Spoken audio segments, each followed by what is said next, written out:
शर्मा जी क्या कहना चाहेंगे इस खबर पे? कई चैनलों पे ये खबर चल रही है, 17 साल का लड़का है जो उत्सुकतावश गांव से जब शहर में आता है तब ये वीडियो बनाता है, लेकिन अब उसको कर लिया गया है और उसके पिता रिटायर्ड फौजी भी हैं। जी जी, तो इसी बात से साबित होता है ना, अंधेर नगरी चौपट राजा। नमस्ते दोस्तों, कैसे हो आप लोग? उम्मीद करता हूँ आप लोग अच्छे होंगे। तो एक और वीडियो आपके लिए लेकर आया हूँ जो कि बहुत कमाल का वीडियो होने वाला है और बहुत ज़रूरी मुद्दे पे होने वाला है। दोस्तों मैंने एक खबर सुनी जो कि आपको इसमें दिखने वाली है कि एक नाबालिग लड़का जो सिर्फ एक एयरप्लेन का वीडियो भर खाली बना रहा था। मतलब उसको क्या मालूम था कि क्या होने वाला, तो नॉर्मली वीडियो बना रहा था। भाई बहुत लोग बस नहीं होता है प्लेन में चढ़ने के लिए, तो अपने पास से गुजरता है तो वीडियो बना लेते हैं। हमारी जगह भी होता है, तो बना रहा था। भाई साहब मैं आपको क्या ही बोलूं, इस न्यूज़ में तो आपको दिखेगा ही, बट आप जान लो कि मुझे बहुत तकलीफ आई ये जानकर कि भाई उस 17 साल के लड़के को ही पुलिस पकड़ के ले गई।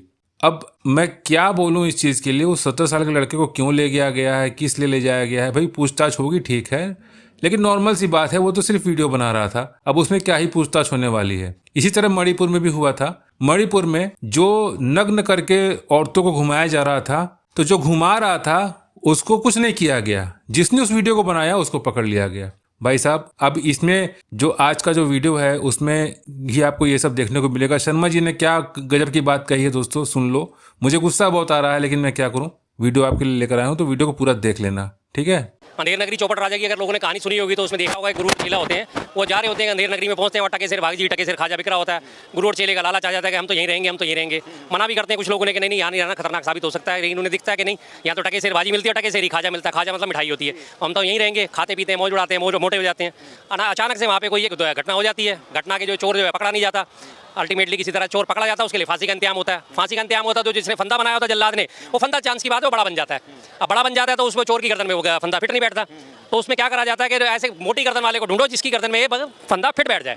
तो पूरे शहर में ढिंडोरा पिट जाता है, ढूंढो जी मोटी गर्दन वाले को। मोटी गर्दन वाले जो होते हैं वो वही मिलते हैं, गुरु और चेले मिलते हैं। दोनों की गर्दनें खा के खूब मोटी हो गई होती हैं, तो ला के उन्हें जो है फांसी पे चढ़ा दिया जाता है। तो इसीलिए कहा जाता है अंधेर नगरी चौपट राजा। यहाँ पे जिसकी अकाउंटेबिलिटी होनी चाहिए, जिसकी जिम्मेदारी तय होनी चाहिए, उन पे किसी के ऊपर कोई कार्रवाई नहीं, कोई एक्शन नहीं, कोई रिएक्शन नहीं। पकड़ा किसको जा रहा है? एक वीडियो बनाने वाले को। भाई क्या गलती है उसकी वीडियो बनाने वाले की? क्या गलती क्या है उसकी? क्या वो कोई षड्यंत्रकारी था? क्या कोई आतंकवादी था? एक मामूली सा 17 साल का नाबालिग लड़का है। सबको आज ये क्यूरियोसिटी होती है। हमारा जो आज ये एयरपोर्ट है, वहाँ से जब निकलते हैं लोग, हाईवे पे से निकलते हैं, अक्सर लोग अपनी गाड़ियाँ रोक के खड़े हो जाते हैं, बच्चों को दिखाते हैं, प्लेन टेक ऑफ हो रहा है, लैंड हो रहे होते हैं। नज़दीक से प्लेन देखने की जिन लोगों ने कभी प्लेन नहीं देखा या प्लेन में चढ़ने का सौभाग्य उन्हें नहीं मिलता, आज भी हमारे देश में प्लेन में चढ़ना एक बहुत बड़ा सौभाग्य माना जाता है। एक आम जनता के लिए प्लेन में चढ़ना बहुत बड़े सौभाग्य की बात होती है। बड़े खुशी से वो जाहिर करते हैं कि हम प्लेन में चढ़े।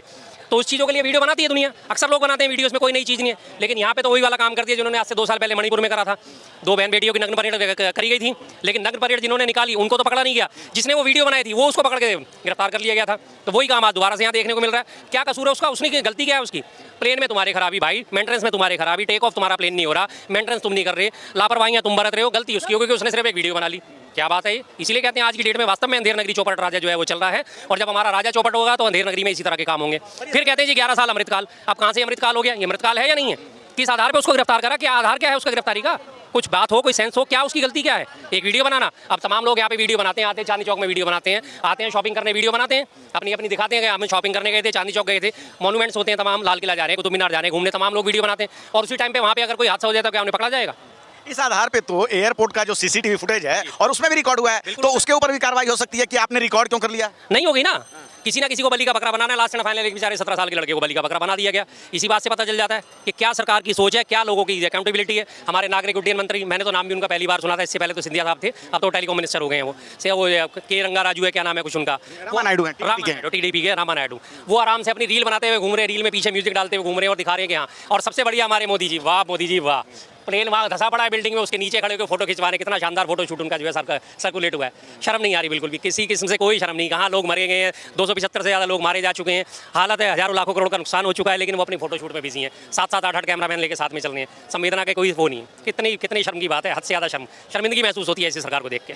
11 सालों के दौरान जो है एनडीए के शासनकाल में और बीजेपी के शासनकाल, एनडीए का शासनकाल तो अभी हम कह सकते हैं जो तीसरा वाला है, दो जो है फुल बहुमत में रहे हैं। और इस दौरान कई दुर्घटनाएं हुई हैं। जब टीएमसी का शासनकाल रहा है, बंगाल बंगाल में, वहाँ एक जो है पुल गिर जाता है, तब जो है मोदी जी ने एक भाषण दिया था कि भगवान का भी एक संदेश है। अब जो उनका वो वीडियो है वो वायरल हो रहा है, उस पर क्या कहना चाहेंगे? नहीं, अब वो भगवान का संदेश बीच में अटक गया ना सर। अब बीच में दीवार आ गई है, भगवान का संदेश अब नीचे तक नहीं आएगा, वो सिर्फ बंगाल में आएगा, क्योंकि बंगाल में भाजपा की सरकार नहीं है, इसलिए वहाँ पे कहा गया कि भगवान ने ये संदेश दिया है, पुल गिरा दिया, इसका मतलब यहाँ पे भ्रष्ट सरकार है। अब आपका जो हवाई जहाज गिरा है, इसका मतलब तो आपकी पूरी केंद्र सरकार में भ्रष्ट सरकार है। और सबसे बड़ी बात, अकाउंटेबिलिटी देंगे किसको? एयर इंडिया जो है आज हमारी सबसे बड़ी शर्म की बात क्या है, आज इतना बड़ा भारत देश होने के बावजूद हमारे पास एक सरकारी एयरलाइन कंपनी ही नहीं है। ये एयर इंडिया हुआ करती थी, इसे टाटा को वापस दे दिया गया, तो टाटा प्राइवेट हो गई। पोर्ट जो है एयरपोर्ट अडानी को दे दिया गया, बात खत्म हो गई। जिम्मेदारी किसकी? नायडू साहब जो है हमारे टीडीपी के जो केंद्रीय मंत्री बने हुए हैं, उड्डयन मंत्री बने, उन्होंने अपनी रील बना के अपना तीसरी समझ ली। मोदी जी ने जाके अपना फोटो शूट करा लिया। अब किसको पकड़ेंगे? ऐसे लोगों को पकड़ेंगे जो 17 साल के लोग हैं, जिन्होंने वीडियो बनाई है, उन्हीं के ऊपर जिम्मेदारी डाल दी जाएगी। हो सकता है कल को उन्हें किसी षड्यंत्र से ना जोड़ दिया जाए कि तुझे कैसे पता था, कैसे नहीं पता था, बता तेरी कॉल डिटेल क्या है, किससे मिलने आया, क्या मिले। तो ये बिल्कुल साफ कहते हैं ना कि 11 साल आपातकाल, ये इसी बात से साबित हुआ था कि ये 11 साल वास्तव में आपातकाल के हैं। ऐसी चीज़ें तो आपातकाल में भी देखने को नहीं मिली, जिसका दूर दूर से कोई नाता नहीं, कोई मतलब नहीं, उन लोगों को गिरफ्तार करा जा रहा है।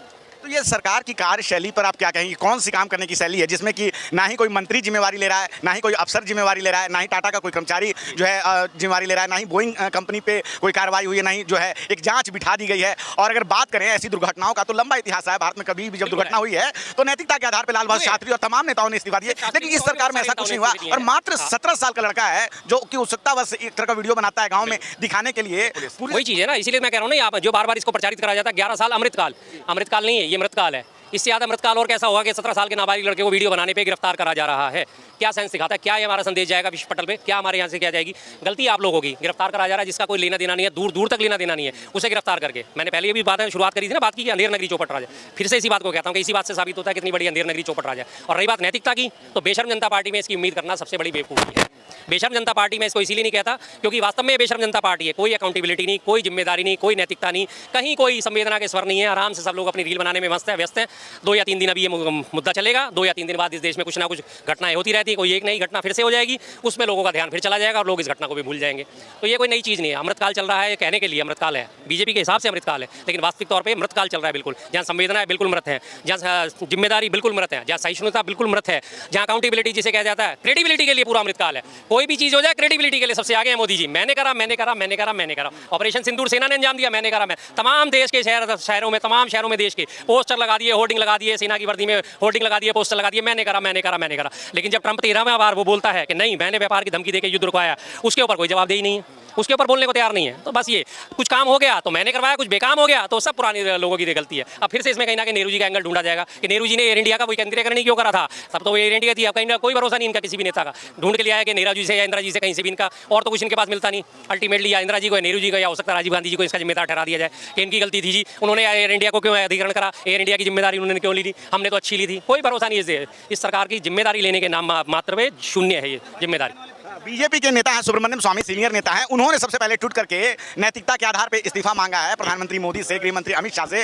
तो अभी तक तो भाजपा ने कोई ना ही कार्रवाई की है, ना ही पार्टी ने कोई जो इस पर कोई स्पष्टीकरण दिया है। एक बस जो है कमेटी बैठ गई है जांच के लिए, लेकिन बस वही ढाक के 3 बात कहा जाता है। कार्रवाई के नाम पे शून्य है। कमेटी बैठा देंगे, कमेटी क्या रिजल्ट देगी जी? ठीक है जी, टेक्निकल खराबी थी, ये थी, 1 या 2 अफसरों को इसमें जैसा सस्पेंड कर दिया जाएगा, 1-2 ग्राउंड स्टाफ को सस्पेंड कर दिया जाएगा, उसके बाद छुट्टी। बस मंत्री जी आराम से चैन की बीन बजाएंगे, सारा स्टाफ जो है सीनियर स्टाफ है वो चैन की बंसी बजाएगा। कुछ नहीं होने वाला है इसमें। मुआवजे की घोषणा कर दी गई है, अभी डीएनए चेक होंगे लोगों के, फिर उसके बाद मुआवजे मिलेंगे। उसके बाद जब मुआवजा होता नहीं होता, इससे पहले भी आपने देखा था कुंभ में भगदड़ मची थी, बताया कितना गया था? पहले तो 12-14 घंटे तक तो बताया ही नहीं गया कि कुंभ में भगदड़ हुई है या लोग मरे भी हैं। लास्ट एंड फाइनल जब मामला खूब खुला तब जाके बताया गया कि 32 लोग मारे गए। अब जाके बीबीसी की रिपोर्ट आ रही है, वो बता रही है कि 87 लोग मारे गए हैं। 32 के बाद जो लोगों को 5-5 लाख 82 लोग मारे गए हैं, और बाद में 32 के आंकड़ा दिया गया था, 32 से 82 सीधा 50 लोगों को जो है 5-5 लाख रुपए का मुआवजा जाके उसने दिया है, पुलिस वालों ने, कि आप ये 5 लाख रुपए रखो, आप इस बात को ऊपर नहीं खोलोगे कि हमारा कोई मृत हुआ है इस कुंभ के हादसे में। वही काम है लीपा पोती, इस पर तो खैर नहीं हो सकेगी क्योंकि जो चढ़ने वाले पैसेंजर होते हैं सबके रिकॉर्ड होते हैं, बोर्डिंग टिकट होते हैं, बोर्डिंग पास होते हैं, सारी डिटेल उसमें फीडअप होती है। तो यहाँ तो खैर ये लोग नहीं कर पाएंगे कुछ भी। तो लेकिन कहीं ना कहीं बस वही है कि नीचे 2-4 ग्राउंड स्टाफ जो होगा, 2-4 टेक्नीशियन होंगे, छोटे जो है प्यादे बेचारे, उनकी बलि चढ़ा दी जाएगी, और जो टॉप लीडरशिप है और जो टॉप लेवल के अफसर हैं उनके साथ कुछ नहीं होने वाला। क्रेडिट तो सरकार लेगी, लेकिन जिम्मेवारी अगर कोई दुर्घटना होती है कोई नहीं लेगा। क्रेडिट पूरा लेगी, लेकिन जिम्मेदारी से बिल्कुल मतलब ही नहीं। जिम्मेदारी अगर लेनी होती तो अभी उड़ीसा में इससे 2 साल पहले बालासोर में दुर्घटना हुई थी, तब भी 300 लोग मारे गए थे। क्या रेल मंत्री ने जिम्मेदारी ली? उसके बाद कितने सारे और दुर्घटनाएं, रेल दुर्घटनाएं लगातार, अश्विनी वैष्णव ने एक भी जिम्मेदारी ली। और सबसे बड़ी बात अभी ताजा देखिए, सेना की इतना सम्मान करने की बात ये सरकार करती है, सेना का हम सम्मान करते हैं जी, सेना का सम्मान सर्वोच्च है, सर्वोपरि है। और अभी जो हमारे यहाँ यात्रा के लिए 1200 लोगों की जो ड्यूटी लगाई गई, बीएसएफ के जवानों के लिए उनकी ट्रेन कैसी दी गई?